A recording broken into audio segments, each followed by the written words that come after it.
Welcome back. Thanks for staying tuned. It's time to switch our gears and go to Abuja, where Gloria Umezuoke has more stories. Hi, Gloria. Hello, Ladi. We're staying with the scarcity of fuel in many states across Nigeria. The Department of Petroleum Resources has continued to clamp down on airing petrol stations caught hoarding petrol and selling at prices above the approved pump price. Here is a look at the operation of the DPR in Gombe and Niger states. Long queues of motorists stretching almost as far as the eye can see.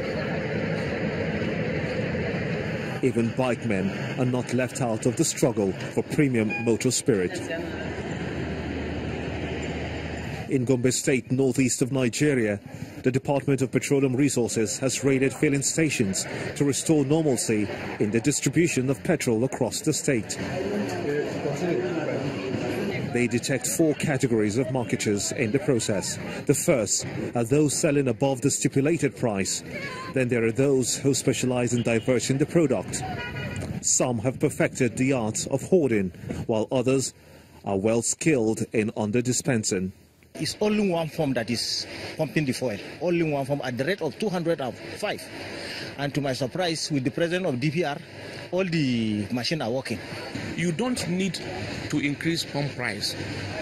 If you truly lift product from southern depots, or you load products at local depot, you have no justification to increase the pump price, because government is going to pay you the bridging fee. It's a similar story in Niger State. Long queues of motorists and motorcyclists. The DPR is going round filling stations to ensure rules are not violated, and those who violate them pay the price. This filling station is selling at 250 naira per litre above the pump price, and the DPR boss is not taking it lightly. Black marketing is thriving here, an act the Nigerian Security and Civil Defence Corps will not tolerate. We are sounding it as a clear warning. Anywhere we see jerrycan, that jerrycan will be confiscated, and the product end will be given free to people.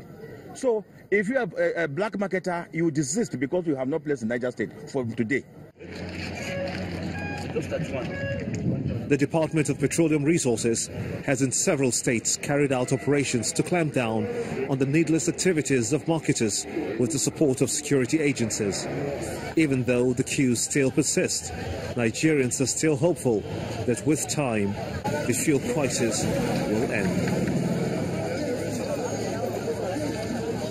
It's the first day at work this year, and federal civil servants who just resumed from the long Christmas appear to have something to cheer about. This is because their call for the implementation of a new minimum wage in 2018 seems to have been heeded, as the head of service has given an assurance that the government will work towards that this year.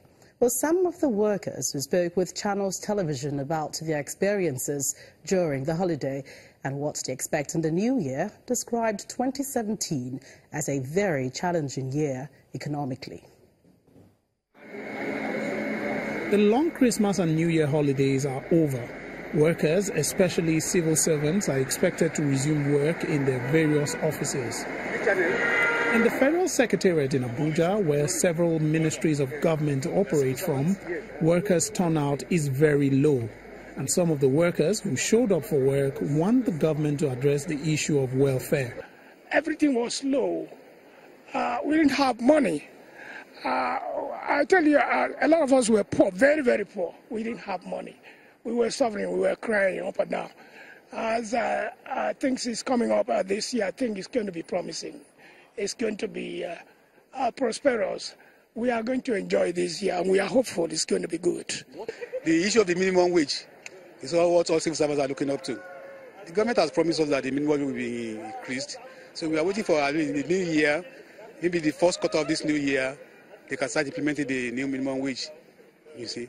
And talking about the economy generally, we are hoping that maybe the economy will improve. about 9:30 a.m. local time, the Secretariat was still deserted, as only few workers were seen stepping into the complex to resume work. At exactly 10:32 a.m. local time, the head of the Civil Service of the Federation drove into the Secretariat complex. He expects a few offices to check the level of compliance to the federal government's directives for civil servants to resume work on January the 2nd.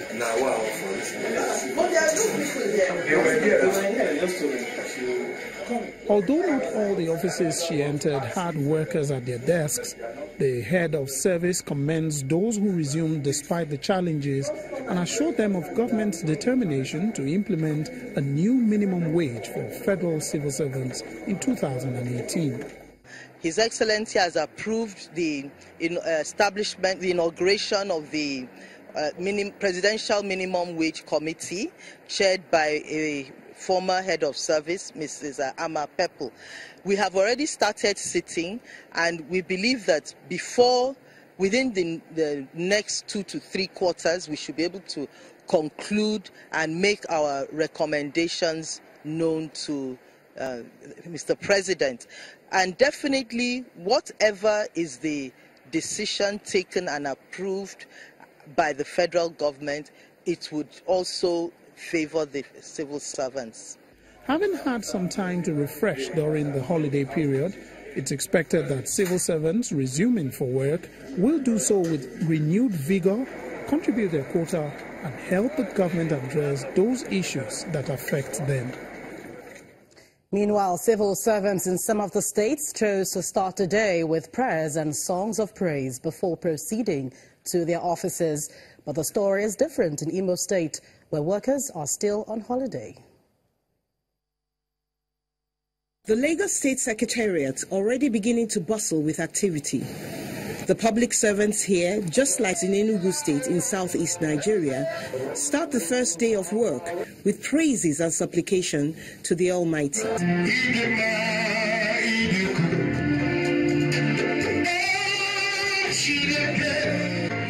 Offers us another chance to sustain the tempo of peace and good governance in the state, and to rededicate ourselves to the building of a secure and viable society for the benefit of all and sundry.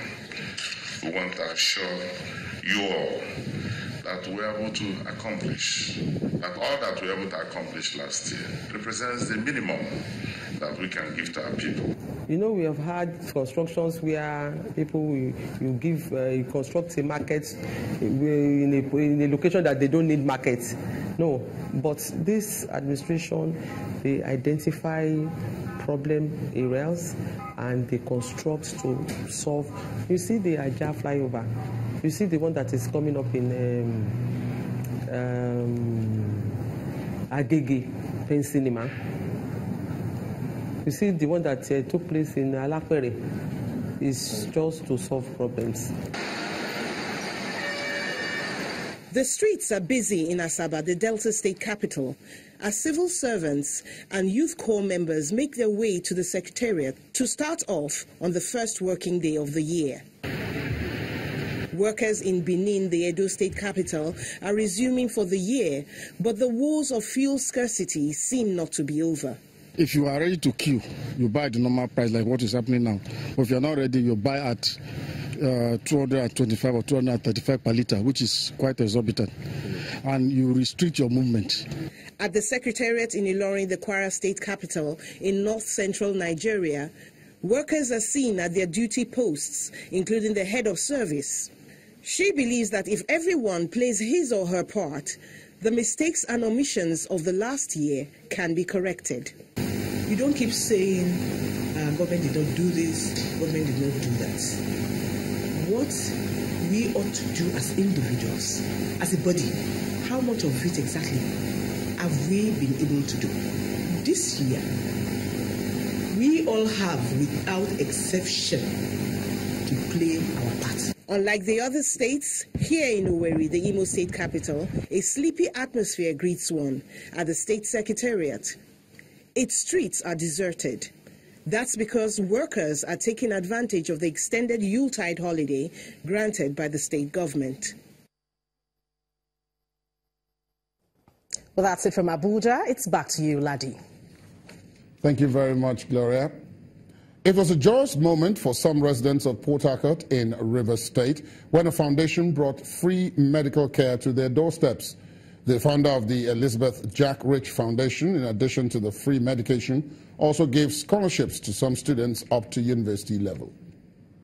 Health, they say, is wealth.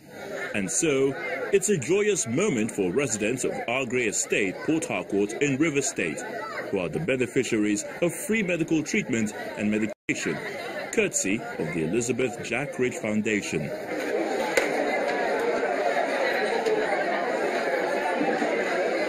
It's not all drugs, but the residents also benefit from free meal and other freebies. From Agre, the train moves to Diobu, where residents also benefit from the philanthropy.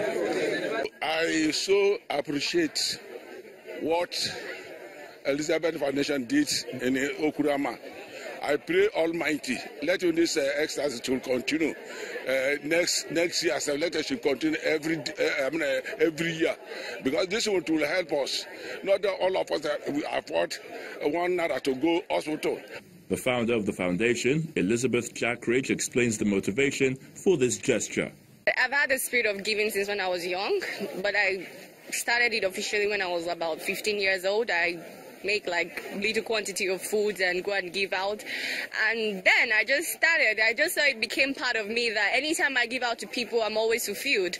So I started from 2 plates of rice, just giving out to 2 people on the street. My foundation, our focus and our vision is to reach out to the people, to the widows, the orphanage, the less privileged, the cripples, as many as we can. So what we are doing is just like the beginning of what we're about to start. And from here to Eneka, Rumokoro and Wempi communities. Residents in these communities also get more than medical treatment and food. Giving Grace a scholarship from an SS1 to a university level, even a master's, and if she impresses us by getting distinction, we're going to send her out of the country. I know that with this scholarship, my child will do very well. And with this scholarship, this girl will be a better girl in the society and for herself. For Mrs. Jack Rich, this is not a one-off event, and she's asking residents in these and other communities to look out for more in the coming days. And it's now time for the business news of the day, and here is Emana Amawe. You first. First Bank.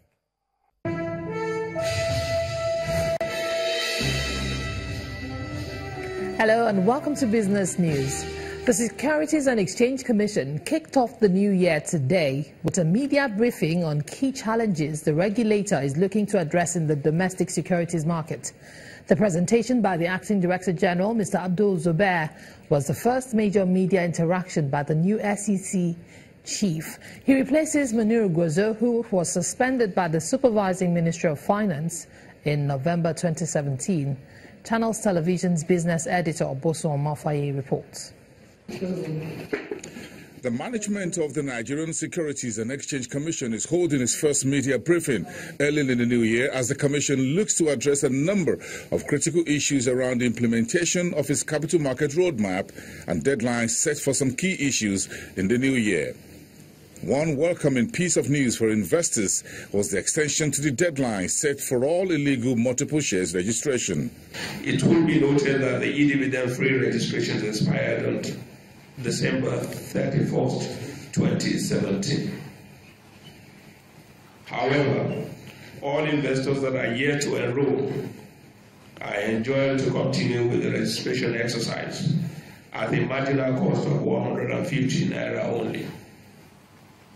Such investors should continue to approach their banks or registrars, as usual, to seamlessly mandate their bank accounts for the collection of their dividends electronically, including unclaimed dividends. But the Securities Commission is not backing down on dematerialization of share certificates and dividend warrants. The SEC chief says the deadline set for January 1st, 2018 stays. Issuance of dividend paper warrant in line with the approved rules of the Commission. All registrars have been directed to stop the issuance of dividend paper warrants with effect from January 1, 2018.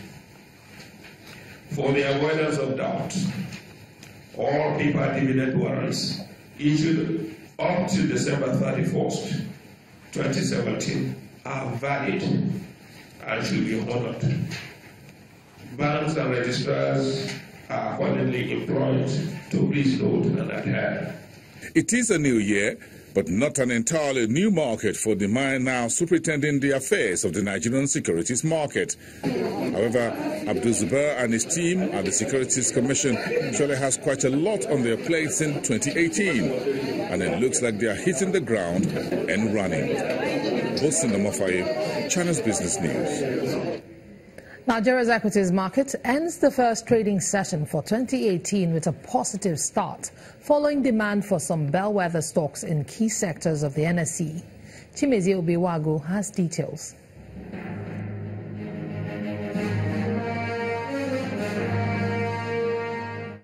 Hello and welcome to the Stock Market Report. It's relatively a good start for the equities market in the new year, I must say, as the all-share index ticked up by 0.06%. The market actually started rather downbeat, 1.46% at midday, due to a slide in the share price of Dangote Cement. However, few minutes before close of trading, the cement giant rebounded, pushing the all-share index into the green. Total transaction volume wasn't that bad, about 249 million shares, but the value was paltry by approximately 2 billion naira. Analysts expect the market to keep rising in 2018, fueled by hopes that lower interest rates and a stable currency will drive corporate profits. But traders say gains might be short-lived.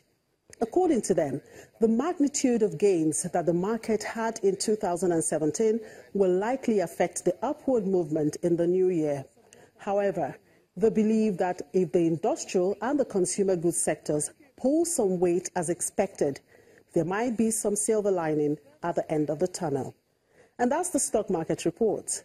I'm Chimezie Obiwagu. And major world stock markets start off 2018 with mixed performance as investors focus on geopolitical events in Iran, as well as upcoming U.S. December jobs reports due on Friday. Let's see the numbers.